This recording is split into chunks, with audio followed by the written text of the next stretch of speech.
Today's a special day here in the city of Hawthorne. The annual Relay for Life brought out supporters and cancer survivors alike to walk with the common goal all day of reaching nearly $30,000 for the American Cancer Society. And let me tell you what, the party never stopped. The Relay for Life is one of the largest fundraisers for the American Cancer Society, with volunteers coming from thousands of communities in 27 countries. The event has been taking place in Hawthorne for over a decade.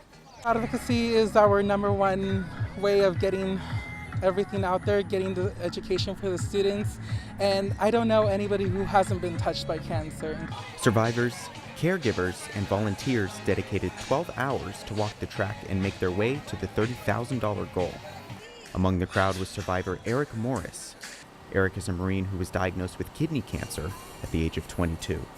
When I got the news from the doctor, I was in a lot of pain in the emergency room, and the doctor just wanted me to be comfortable, and he said those words. He said, "You have cancer." And in my mind, I was just like, how? I'm 22 years old, how do I have cancer? Finding humor through the pain, Eric joked off as much as he could, trying to keep a positive mindset throughout the process.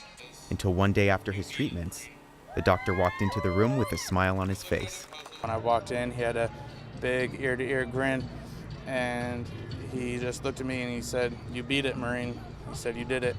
Michelle Gersh, another survivor and team captain, was diagnosed with non-Hodgkin's lymphoma in 2010.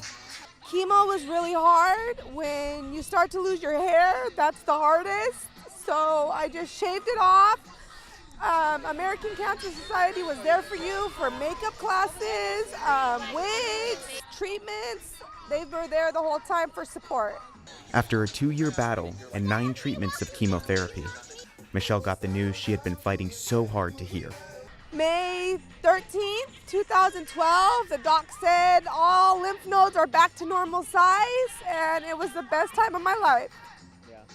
In 2018 alone, it is estimated there will be nearly 1.74 million new cancer cases diagnosed, and almost 610,000 cancer deaths in the United States.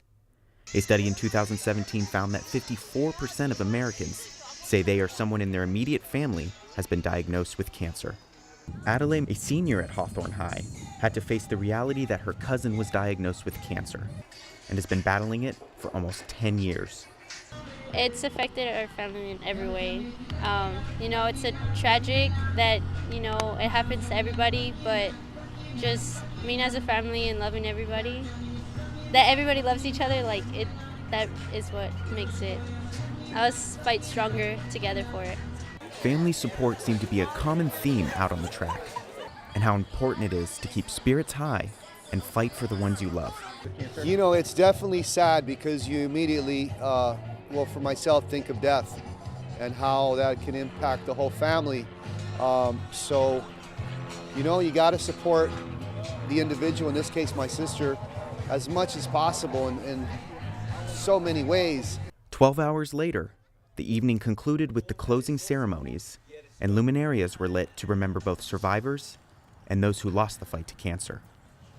Leaving this event, one thing was certain: the fight will never end until a cure is found. For HCTV, I'm Tristan Davis.